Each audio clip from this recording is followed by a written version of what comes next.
جس میں ریت پر مخصوص لکیریں کھینچ کر کچھ معلوم کیا جاتا ہے، تو رسول اللہ صلی اللہ علیہ وسلم نے فرمایا ایک پیغمبر تھے جنہوں نے یہ لکھا، لہٰذا جس شخص کا خط ان کے موافق ہو جائے تو اچھا ہے۔ علماء تفسیر فرماتے ہیں کہ پہلا شخص جس نے تبلیغ و دین کے وعظ و خطاب کا سلسلہ شروع کیا وہ حضرت ادریس علیہ السلام تھے۔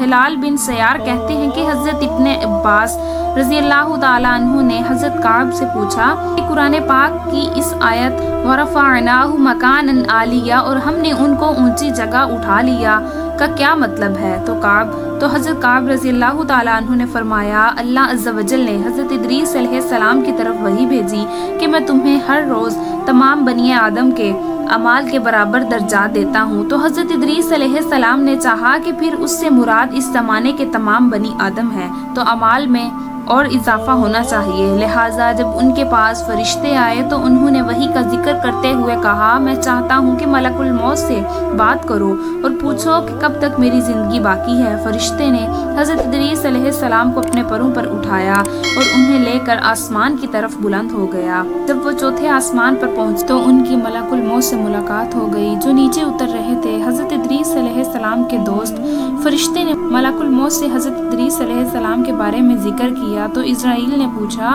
حضرت ادریس علیہ السلام کہاں ہیں؟ فرشتے نے جواب دیا کہ وہ میری پشت پر ہیں۔ اس پر ملک الموت نے حیرت کا اظہار کرتے ہوئے کہا کہ واہ تعجب ہے، مجھے پروردگار کی طرف سے کہہ کر بھیجا گیا ہے کہ حضرت ادریس علیہ السلام کی روح چوتھے آسمان پر قبض کر لو، تو میں نے سوچا کہ وہ تو زمین پر ہیں، ان کی روح چوتھے آسمان پر کیسے قبض کروں؟ ابھی اسی سوچ و بچار میں تھا اور زمین پر اتر رہا تھا کہ تم انہیں لے کر چوتھے آسمان پر آ گئے، پھر ملک الموت نے ان کی روح قبض کر لی۔ ابن ابی حاتم نے بھی اس آیت کی تفسیر کے ذیل میں اس حدیث کو ذکر کرتے ہوئے یہ اضافہ کیا ہے کہ حضرت ادریس علیہ السلام نے فرشتے سے کہا ملک الموت سے میرے بارے میں سوال کرو کہ میری عمر کتنی باقی رہ گئی ہے، جبکہ حضرت ادریس علیہ السلام فرشتے کے ساتھ ہی تھے۔ فرشتے کے سوال پر ملک الموت نے کہا جب تک میں انہیں دیکھ نہ لوں اس وقت تک کچھ نہیں بتا سکتا۔ پھر ملک الموت نے حضرت ادریس علیہ السلام کو دیکھ لیا تو فرشتے سے کہا آپ مجھ سے ایسے شخص کے بارے میں سوال کر رہے ہیں جس کی زندگی پلک جھپکنے سے زیادہ نہیں رہی۔ پھر فرشتے نے پر کے نیچے حضرت ادریس علیہ السلام کو دیکھا تو ان کی وفات ہو چکی تھی۔ روضۃ الاصفیاء کے منصف تحریر کرتے ہیں کہ حضرت ادریس علیہ السلام کثرت سے اللہ تعالیٰ کی حمد و ثنا اور عبادت میں مصروف رہتے تھے اور فرشتوں میں نہایت محبت اور عزت و احترام کی نظروں سے دیکھے جاتے تھے۔ فرشتے ان کے پاس آتے اور ان کی صحبت میں بیٹھا کرتے۔ چنانچہ ایک مرتبہ حضرت اسرائیل علیہ السلام بھی اللہ تعالیٰ سے اجازت لے کر آئے اور انسانی شکل میں بہت دیر تک ان کی صحبت میں حاضر رہے۔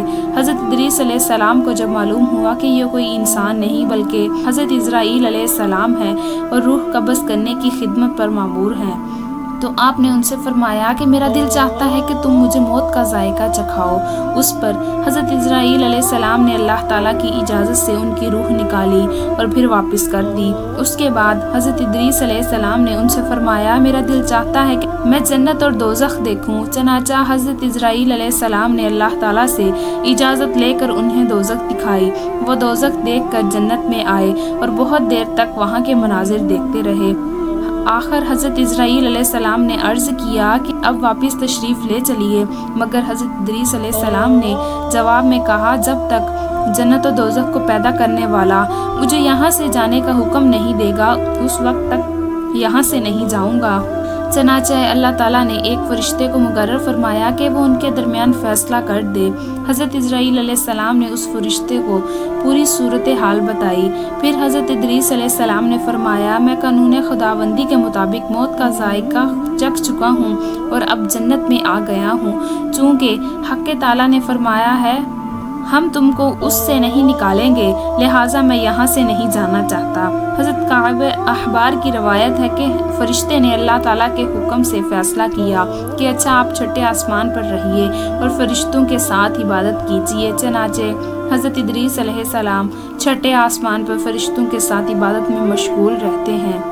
ایک حدیث کے مطابق یہ ہے کہ حضرت ادریس علیہ السلام چوتھے آسمان پر ہیں۔ مجاہد اور دیگر بہت سے علماء کرام کا یہی قول ہے کہ حضرت ظاہری رحمۃ اللہ تعالیٰ نے بھی حضرت انس سے مروی معراج کی حدیث نقل کی ہے کہ جب نبی کریم صلی اللہ علیہ وسلم معراج کی رات چوتھے آسمان پر پہنچے تو وہاں آپ صلی اللہ علیہ وسلم کی ملاقات حضرت ادریس علیہ السلام سے ہوئی، جنہوں نے حضور اکرم صلی اللہ علیہ وسلم کو دیکھ کر فرمایا مرحبا صالح بائی اور صالح نبی۔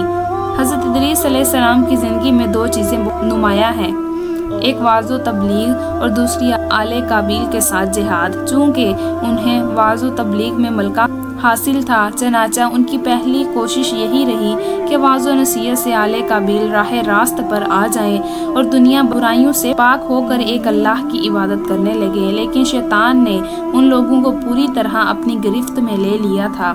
جب آپ ان سے اللہ کی وحدانیت کی بات کرتے، ایک اللہ کی عبادت کی نصیحت کرتے، برائیوں کو چھوڑنے کی تلقین کرتے تو یہ باتیں ان لوگوں کو بڑی ناگوار گزرتی اور آگ بگولا ہو کر انہیں اذیتیں دیتے، تمسخر اڑاتے، پتھر مارتے۔ دراصل ایک طویل عرصے تک شیطان کے زیر اثر رہ کر یہ لوگ شرک و کفر اور برائیوں کی دلدل میں گردن تک دھنس چکے تھے۔ دنیا واضح طور پر دو گروہوں میں تقسیم ہو چکی تھی، ایک شیطان کے پیروکار اور دوسرے اللہ رب کائنات کے ماننے والے۔ حضرت ادریس علیہ السلام اس صورتحال پر بڑے دل گرفتہ اور پریشان رہا کرتے تھے۔ آپ نے لاکھ کوشش کی کہ کسی طرح تبلیغ کے ذریعے ان لوگوں کو راہ راست پر لایا جا سکے، لیکن جب کوئی صورت نظر نہ آئی تو انہوں نے اللہ تعالیٰ کے حکم سے ان لوگوں کے خلاف جہاد کا فیصلہ کیا۔ انہوں نے اللہ، اس کے پیغمبر پر ایمان رکھنے والے نوجوانوں کی ایک جماعت کے ساتھ آل کابیل کے ساتھ جہاد کیا، جس میں اللہ تعالیٰ نے انہیں کامیابی عطا فرمائی اور بہت سے لوگ دین حق کی جانب راغب ہو گئے۔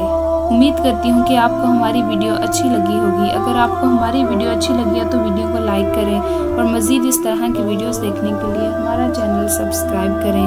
ملتے ہیں نیکسٹ ویڈیو میں، اجازت دیجیے، اللہ حافظ۔